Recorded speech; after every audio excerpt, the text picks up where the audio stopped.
Before the public or the FBI ever knew, the Russians previewed for a Trump campaign official, George Papadopoulos, that they had stolen emails that they could release anonymously to help Donald Trump and hurt Hillary Clinton. Is that correct? I'm not going to speak to that. Director, rather than report this contact with Joseph Massoud and the notion that there was dirt that the campaign could use, rather than report that to the FBI that I think most of my constituents would expect an individual to do, Papadopoulos, in fact, lied about his Russian contacts to you. Is that not correct? That's true. We have an election coming up in 2020, Director. If a campaign receives an offer of dirt from a foreign individual or a government, generally speaking, should that campaign report those contacts? Should be. It can be, depending on the circumstances of crime. I will yield back the balance of my time. Mr. Conaway. Thank you. Mr. Mueller, did anyone ask you to exclude anything from your report that you felt should have been in the report? I don't think so, but it's not a small report. But don't want to ask you specifically to exclude something that you believe should have been in there. Not that I can recall, no. I yield the balance of my time to Mr. Ratcliffe. Thank you. Thank the gentleman for yielding. Good afternoon, Director Mueller. In your May 29th press conference, and again in your opening remarks this morning, you made it pretty clear you wanted the special counsel report to speak for itself. You said at your press conference that that was the office's final position and we will not comment on any other conclusions or hypotheticals about the president. Now, you spent the last few hours of your life from Democrats trying to get you to answer all kinds of hypotheticals about the president, and I expect that it may continue for the next few hours of your life. I think you've stayed pretty much true to what your intent and desire was, but I guess regardless of that, the special counsel's office is closed and it has no continuing jurisdiction or authority. So what would be your authority or jurisdiction for adding new conclusions or determinations to the special counsel's written report? As to the latter, I don't know or expect changes in conclusions that we included in our report. So to that point, you addressed one of the issues that I needed to, which was from your testimony this morning, which some construed as a change to the written report. You talked about the exchange that you had with Congressman Liu. I wrote it down a little bit different. I want to ask you about it so that the record's perfectly clear. I recorded that he asked you, quote, "The reason you did not indict Donald Trump is because of the OLC opinion stating you cannot indict a sitting president," to which you responded, "That is correct." That response is inconsistent. I think you'll agree with your written report. I want to be clear that it is not your intent to change your written report. It is your intent to clarify the record to that. As I started today, this afternoon, and added either a footnote or an endnote. What I wanted to clarify is the fact that we did not make any determination with regard to culpability in any way. We did not start that process down the road. Terrific. Thank you for clarifying the record. A stated purpose of your appointment as special counsel was to ensure a full and thorough investigation of the Russian government efforts to interfere in the 2016 presidential election. As part of that full and thorough investigation, what determination did the special counsel office make about whether the Steele dossier was part of the Russian government efforts to interfere in the 2016 presidential election? Again, when it comes to Mr. Steele, I defer to the Department of Justice. Well, first of all, Director, I very much agree with your determination that Russia's efforts were sweeping and systematic. I think it should concern every American.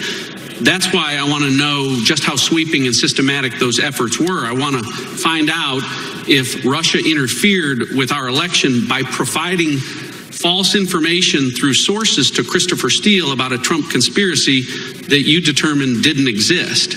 Well, I'm not going to discuss the issues with regard to Mr. Steele. And in terms of a portrayal of the conspiracies, we returned 2 indictments in the computer crimes arena.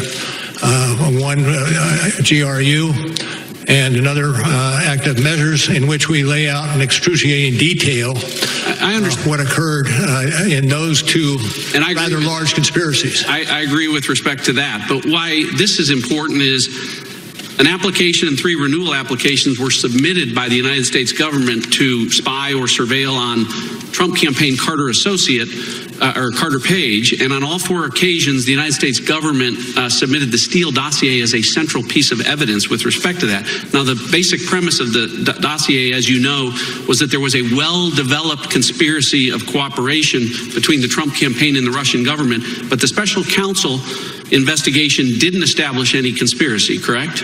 Well, what I can tell you is that the events that you are characterizing here now is part of another matter that is being handled by the Department of Justice. But you did not establish any conspiracy, much less a well-developed one. Again, I pass on answering that question. The special counsel did not charge Carter Page with anything, correct? Special counsel did not. All right. My time has expired. I yield back. Ms. Sewell. Director Mueller, I'd like to turn your attention to the June 9th, 2016 Trump Tower meeting. Slide 2, which should be on the screen now, is part of an email chain between Donald Trump Jr. and a publicist representing the son of a Russian oligarch. The email exchange ultimately led to the now infamous June 9th, 2016 meeting. The email from the publicist to Donald Trump Jr. reads in part, "The Crown Prosecutor of Russia offered to provide the Trump campaign with some official documents and information that would incriminate Hillary in her dealings with Russia and is a part of Russia and its government's support of Mr. Trump." In this email, Donald Trump Jr. is being told that the Russian government wants to pass along information which would hurt Hillary Clinton and help Donald Trump. Is that correct? That's correct. Now, Trump Jr.'s response to that email is slide 3. He said, and I quote, "If it is what you say, I love it, especially later in the summer." Then Donald Jr. Invited senior campaign officials, Paul Manafort and Jared Kushner, to the meeting, did he not? He did. This email exchange is evidence of an offer of illegal assistance, is it not? I cannot adopt that characterization. But isn't it against the law for a presidential campaign to accept anything of value from a foreign government? Generally speaking, yes, but generally the cases are unique. Well, you say in page 184 in volume 1 that the federal campaign finance law broadly prohibits foreign nationals from making contributions, etc. And then you say that foreign nationals may not make a contribution or donation of money or anything of value. It says clearly in the report itself. Yeah, thank you. Now, let's turn to what actually happened at the meeting. When Donald Trump Jr. and the others got to the June 9th meeting, they realized that the Russian delegation didn't have the promised quote-unquote dirt. In fact, they got upset about that, did they not? Generally, yes. You say in volume 1, page 118, that Trump Jr. asked, "What are we doing here? What do they have on Clinton?" And during the meeting, Kushner actually texted Manafort saying it was, quote, "a waste of time," end quote. Is that correct? I believe it's in the report along the lines you specify. So to be clear, top Trump campaign officials learned that Russia wanted to help Donald Trump's campaign by giving him dirt on his opponent. Trump Jr. said loved it. Then he and senior officials held a meeting with the Russians to try to get that Russian help. But they were disappointed because the dirt wasn't as good as they had hoped. So to the next step, did anyone, to your knowledge, in the Trump campaign ever tell the FBI of this offer? I don't believe so. Did Donald Trump Jr. tell the FBI that they received an offer of help from the Russians? That's about all I'll say on this aspect of it. Wouldn't it be true, sir, that if they had reported it to the FBI or anyone in that campaign during the course of your 2-year investigation, you would have uncovered such a... I would hope, yes. Yes. Sir, is it not the responsibility of political campaigns to inform the FBI if they receive information from a foreign government? I would think that that's something they would and should do. Well, not only did the campaign not tell the FBI, they sought to hide the existence of the June 9th meeting for over a year. Is that not correct? On the general characterization, I would question it. If you're referring to later initiative that flowed from the media, then... No, what I'm suggesting is that you've said in volume 2, page 5, on several occasions the president directed aides not to publicly disclose the email setting up the June 9th meeting. Yes, that's accurate. Thanks. Sir, given this illegal assistance by Russians, you chose, even given that, you did not charge Donald Trump Jr. or any of the other senior officials with conspiracy. Is that right? Correct. And while it when may you're not... talking about, if you're talking about other individuals, you're talking about the attendees. Yes, that's on right. June 9, and that's right. accurate. So, Mr. Mueller, even though you didn't charge them with conspiracy, don't you think that the American people would be concerned that these 3 senior campaign officials eagerly sought a foreign adversary's help to win elections? And don't you think that reporting that is important, that we don't set a precedent for future elections? I can't accept that characterization. Well, listen, I think that it seems like a betrayal of American values to me, sir, that someone with, if not being criminal, is definitely unethical and wrong. And I would think that we would not want to set a precedent that political campaigns should not divulge of information if it's foreign government assistance. Thank you, sir. Mr. Turner. Mr. Mueller, I have your opening statement, and in the beginning of your opening statement, you indicate that pursuant to Justice Department regulations, that you submitted a confidential report to the Attorney General at the conclusion of the investigation. What I'd like you to confirm is the report that you did, that is the subject matter of this hearing, was to the Attorney General. Yes. Now, you also state in this opening statement that you threw overboard the word collusion because it's not a legal term. You would not conclude because collusion was not a legal term. Well, it depends on how you want to use the word. In the general parlance, people can think of it that way. But if you're talking about in the criminal statute arena, you can't, because it really is much more aptly and accurately described as conspiracy. Right. So in your words are, it's not a legal term, so you didn't put it in your conclusion, correct? That's what your opening That's correct. Mr. Mueller, I want to talk about your powers and authorities. Now, the Attorney General in the appointment order gave you powers and authorities that reside in the Attorney General. Now, the Attorney General has no ability to give you powers and authority greater than the powers and authority of the Attorney General, correct? No, I don't believe, I think that is correct. Mr. Mueller, I want to focus on one word in your report. It's the second to the last word in the report. It's exonerate.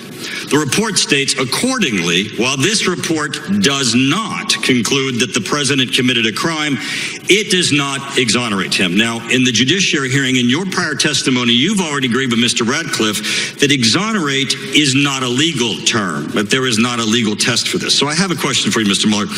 Mr. Mueller, does the Attorney General have the power or authority to exonerate? Now, what I'm putting up here is the United States Code. This is where the Attorney General gets his power, and the Constitution, and the annotated cases of these, which we've searched. We even went to your law school, because I went to Case Western, but I thought maybe your law school teaches it differently, and we got the criminal law textbook from your law school. Mr. Mueller, nowhere in these, because we had them scanned, is there a process or description on exonerate. There's no office of exoneration at the Attorney General's office. There's no certificate at the bottom of his desk. Mr. Mueller, would you agree with me that the Attorney General does not have the power to exonerate? I'm going to pass on that. Why? Because it embroils us in a legal discussion. I'm not prepared to do a legal discussion in that arena. Well, Mr. Mueller, you would not disagree with me when I say that there is no place that the Attorney General has the power to exonerate, and he's not been given that authority. You would not. Again, I'm not going to. I take your question. Great. Well, the one thing that I guess is that the Attorney General probably knows that he can't exonerate either. And that's the part that kind of confuses me. Because if the Attorney General doesn't have the power to exonerate, then you don't have the power to exonerate. And I believe he knows he doesn't have the power to exonerate. And so this is the part that I don't understand. If your report is to the Attorney General, and the Attorney General doesn't have the power to exonerate, and he does not, and he knows that you do not have that power, You don't have to tell him that you're not exonerating the president. He knows this already. So then that kind of changed the context of the report. No, we included in the report for exactly that reason. He may not know it, and he should know it. So you believe that the attorney, Bill Barr, believes that somewhere in the hallways of the Department of Justice there's an office of exoneration? No, that's not what I said.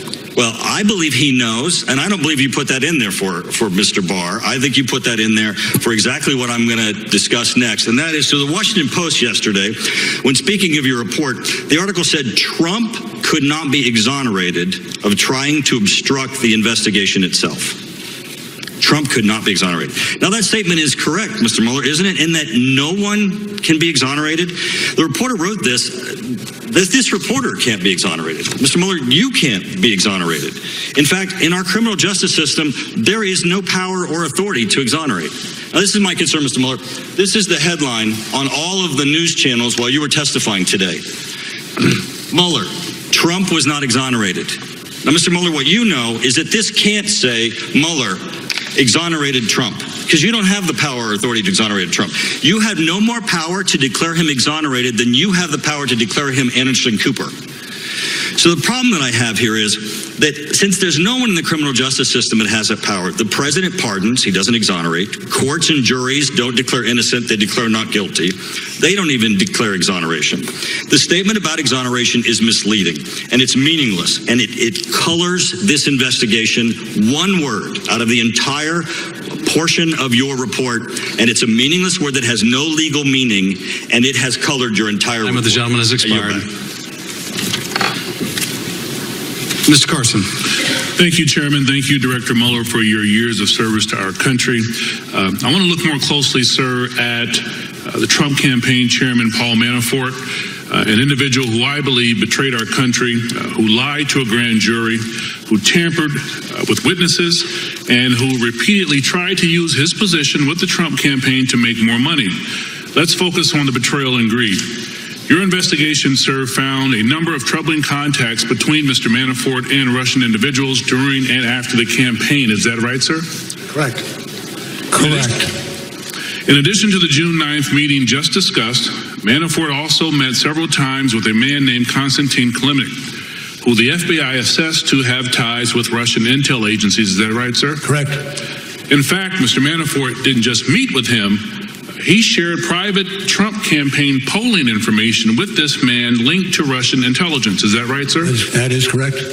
And in turn, the information was shared with a Russian oligarch tied to Vladimir Putin. Is that right, sir? Allegedly. Director Mueller, meeting with him wasn't enough. Sharing internal polling information wasn't enough. Mr. Manafort went so far as to offer this Russian oligarch tied to Putin a private briefing on the campaign. Is that right, sir? Yes, sir. And finally, Mr. Manafort also discussed internal campaign strategy on 4 battleground states, Michigan, Wisconsin, Pennsylvania, and Minnesota, with the Russian intelligence-linked individual. Did he not, sir?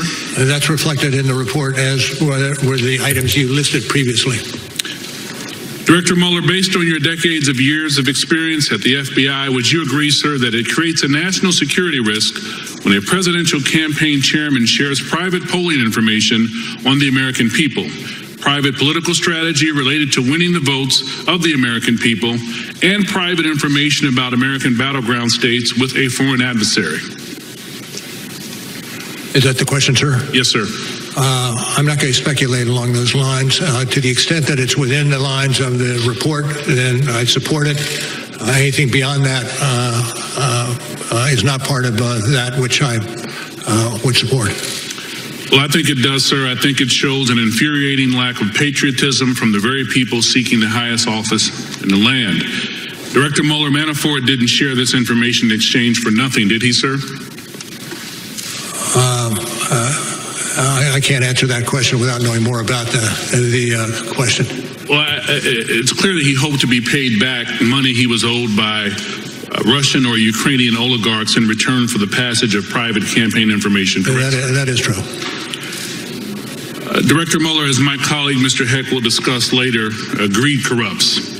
Would you agree, sir, that the sharing of private campaign information in exchange for money represents a particular kind of corruption, one that presents a national security risk to our country, sir?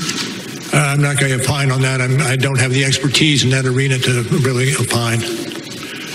Would you agree, sir, that Manafort's contacts with Russians close to Vladimir Putin and his efforts to exchange private information on Americans for money left him vulnerable to blackmail by the Russians? I think generally so. That would be the case.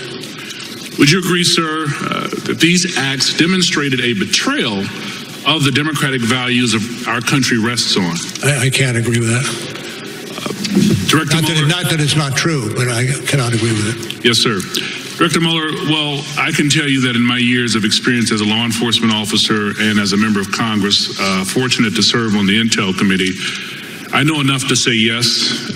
Trading political secrets for money with a foreign adversary can corrupt, and it can leave you open to blackmail, and it certainly represents a betrayal of the values underpinning our democracy. I want to thank you for your service again, Director Mueller. We appreciate you for coming today. I yield back, Chairman. Dr. Wenstrup. Thank you, Mr. Chairman. Thank you, Mr. Mueller, for being here today. Mr. Mueller, is it accurate to say your investigation found no evidence that members of the Trump campaign were involved in the theft or publication of Clinton campaign-related emails? Yeah. Can you read or can you repeat the question? Is it accurate to say your investigation found no evidence that members of the Trump campaign were involved in the theft or publication of the Clinton campaign-related emails? I don't know. I don't know what they. Well, Volume 1, page 5, the investigation did not establish that members of the Trump campaign conspired or coordinated with the Russian government in its election interference activities. So it would therefore be inaccurate, based on this, to describe that finding as open to doubt, that finding being that a Trump campaign was involved with theft or publication of the Clinton campaign emails. Are you following that, sir? I do believe I'm following it, but it is that portion of that matter, it does not fall within our jurisdiction or fall within our investigation. Well, based on what your report says, Volume 1, page 5, I just want to be clear that open to doubt is how the committee Democrats described this finding in their minority views of our 2018 report. And it kind of flies in the face of what you have in your report. But so is it accurate also to say the investigation found no documentary evidence that George Papadopoulos told anyone affiliated with the Trump campaign about Joseph Mifsid's claims that the Russians had dirt on candidate Clinton? Let me turn that over to Mr. Sablé. I'd like to ask you, sir, this is your report, and that's what I'm basing this on. And then could you repeat the question for me again? Yeah, is it accurate to say the investigation found no documentary evidence that George Papadopoulos told anyone affiliated with the Trump campaign about Joseph Mifsid's claims that the Russians had dirt on candidate Clinton? I believe it appearing in the report that it's accurate.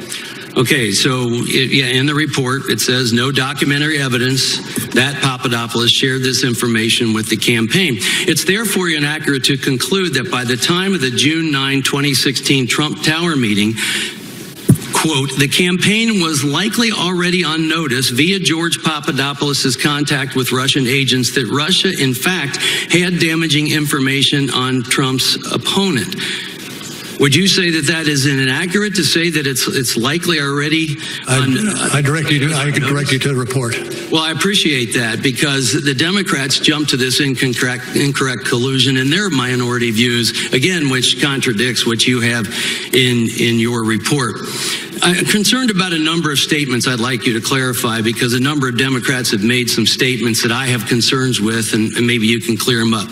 So a member of this committee said President Trump was a Russian agent after your report was publicly released. That statement is not supported by your report, correct? That is accurate.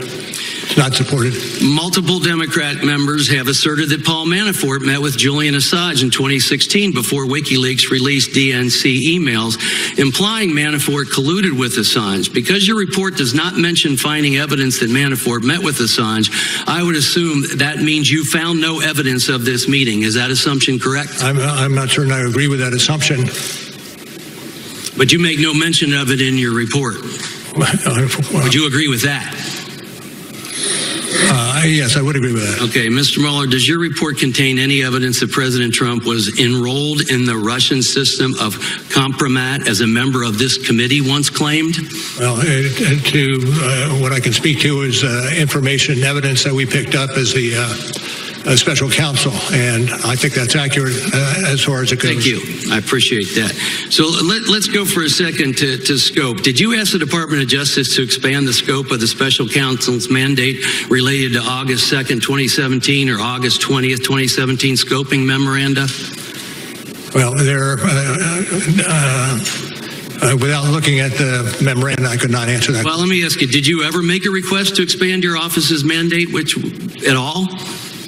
Generally, yes. And was that ever denied? I'm not going to speak to that. It goes to no internal deliberations. Well, I'm just trying to understand process. Does expanding the scope come from the acting attorney general or Rosenstein, or does it come from you, or can it come from either? I'm not going to discuss any other alternatives. Thank you, Mr. Mueller. Ms. Spear. Thank you, Mr. Chairman. Mr. Mueller, I think I can say without fear of contradiction that you're the greatest patriot in this room today, and I want to thank you for being here. Thank you. You said in your report, and I'm going to quibble with your words, that the Russian intervention was sweeping and systematic. I would quibble with that because I don't think it was just an intervention. I think it was an invasion.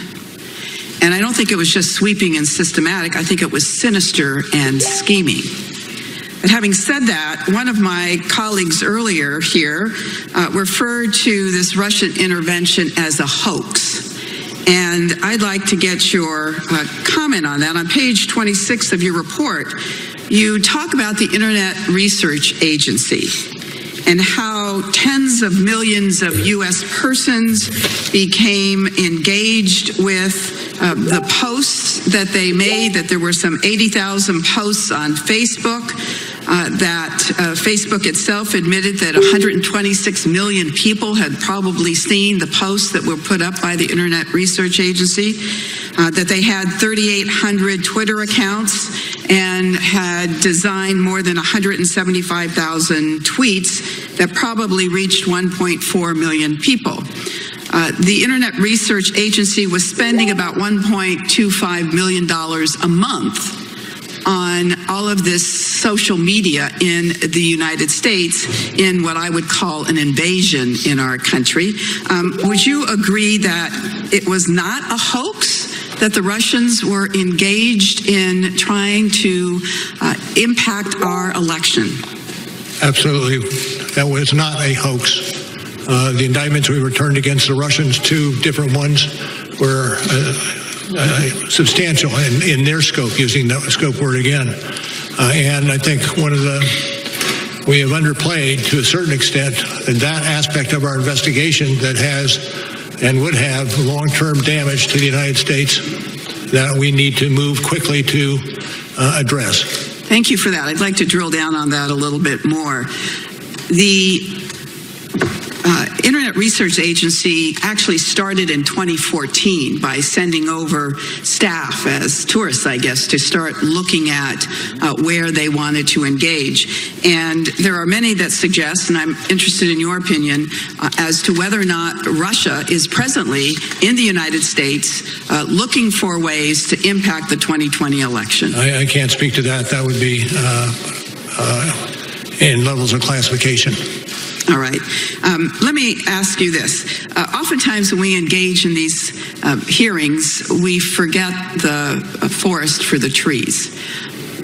You have a very large report here of over 400 pages. Most Americans have not read it.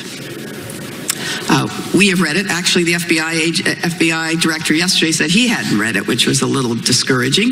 But on behalf of the American people, I want to give you a minute and 39 seconds to tell the American people what you would like them to glean from this report. Well, we spent substantial time assuring the integrity of the report, understanding that it would be our living message to those who come after us. But it also is a signal, a flag to those of us who have some responsibility in this area to exercise those responsibilities swiftly and don't let this problem continue to linger as it has over so many years. All right. You didn't take the whole amount of time, so I'm going to yield the rest of my time to the chairman. I thank the gentleman for yielding. Director Mueller, I wanted to ask you about conspiracy. Generally, a conspiracy requires an offer of something illegal, the acceptance of that offer, and an overt act in furtherance of it. Is that correct? Correct.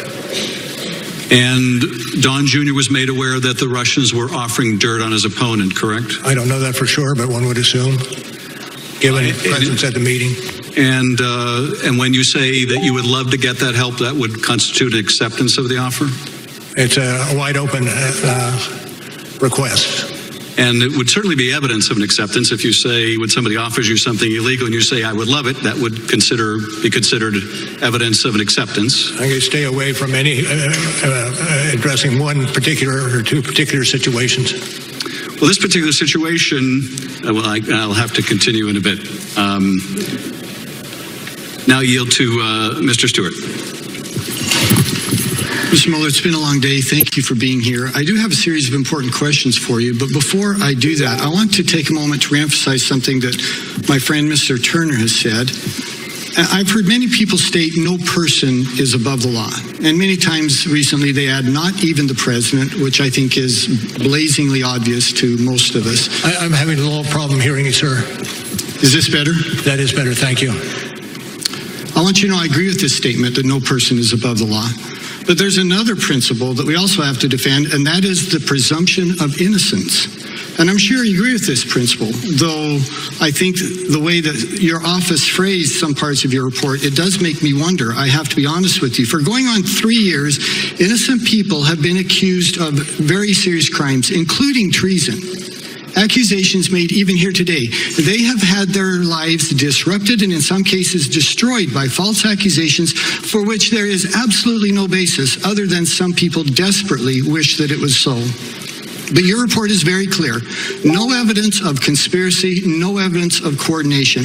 And I believe we owe it to these people who have been falsely accused, including the president and his family, to make that very clear.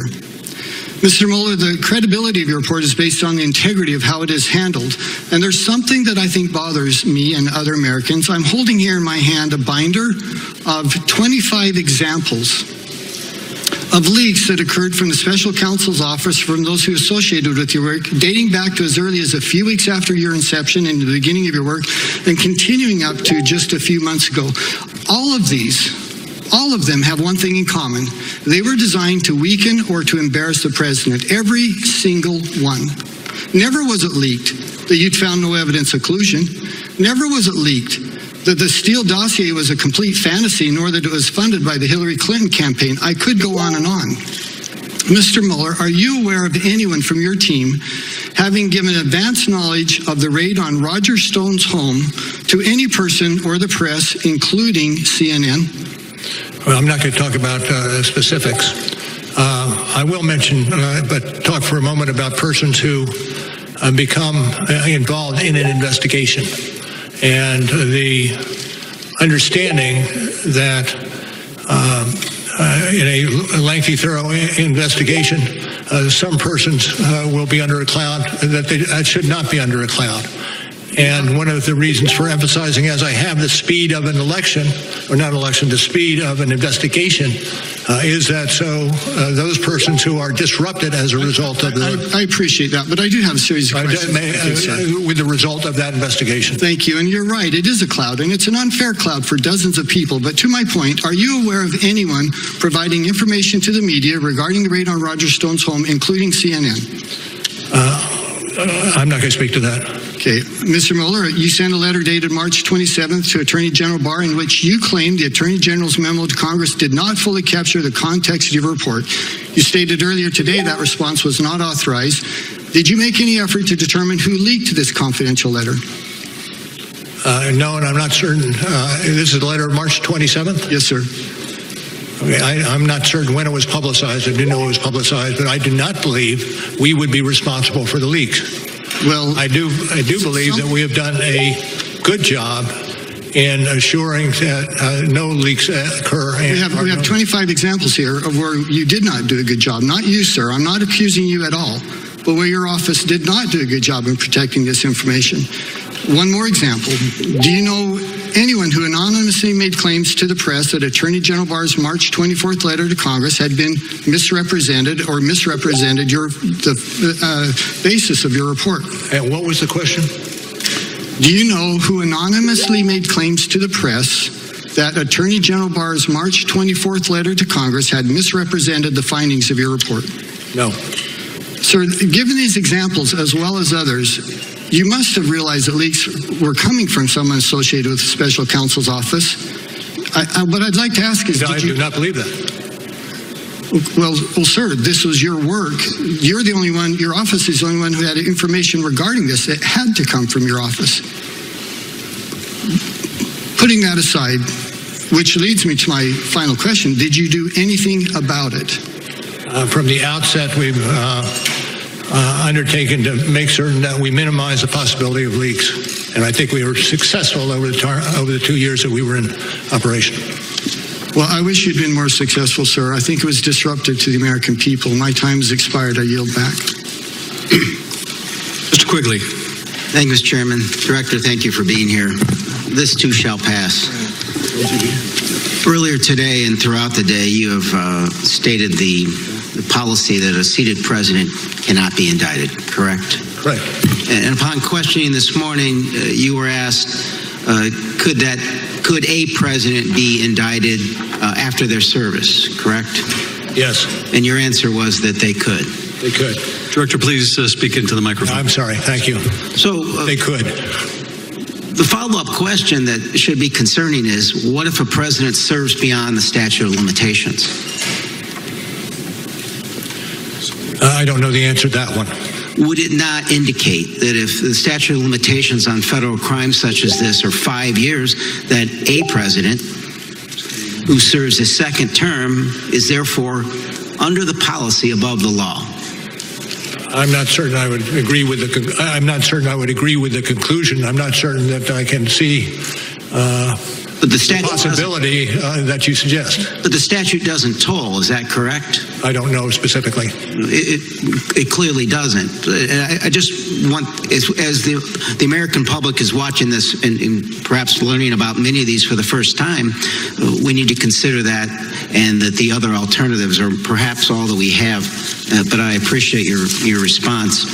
Earlier in questioning, someone mentioned that it was a question involving whether anyone in the Trump political world publicized the emails, whether or not that was the case. I just want to refer to volume 1, page 60, where we learn that Trump Jr. publicly tweeted a link to the leak of stolen Podesta emails in October of 2016. You're familiar with that? I am. So that would at least be a republishing of this information, would it not? I'm not certain I would agree. I'm not certain I would agree with that.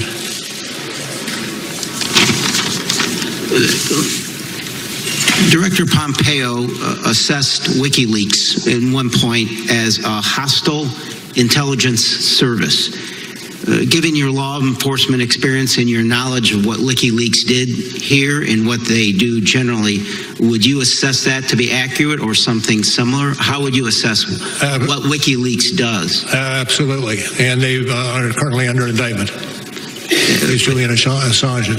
But would it be fair to describe them as, you would agree with Mr. Director Pompeo, that's what he was when he made that remark, that it's a hostile intelligence service, correct? Yes. If we could put up slide 6. This just came out, WikiLeaks. I love WikiLeaks. Donald Trump, October 10th, 2016. This WikiLeaks stuff is unbelievable. It tells you the inner heart. You got to read it. Donald Trump, October 12, 2016. This WikiLeaks is like a treasure trove. Donald Trump, October 31st, 2016. Boy, I love reading those WikiLeaks. Donald Trump, November 4th, 2016. Do any of those quotes disturb you, Mr. Director? I'm not certain I would say. How do you react to that? Well, it's probably problematic is an understatement in terms of what it displays in terms of giving some, I don't know, hope or some boost to what is and should be illegal activity. Volume 1, page 59. Donald Trump Jr. had direct electronic communications with WikiLeaks during the campaign period. On October 3rd, 2016, WikiLeaks sent another direct message to Trump Jr. asking you guys to help disseminate a link alleging candidate Clinton had advocated a drone to attack Julian Assange. Trump Jr. responded that, quote, he had already done so. Same question. This behavior, at the very least, disturbing, your reaction? Disturbing and also subject to investigation. Could it be described as aid and comfort to a hostile intelligence service, sir? I wouldn't categorize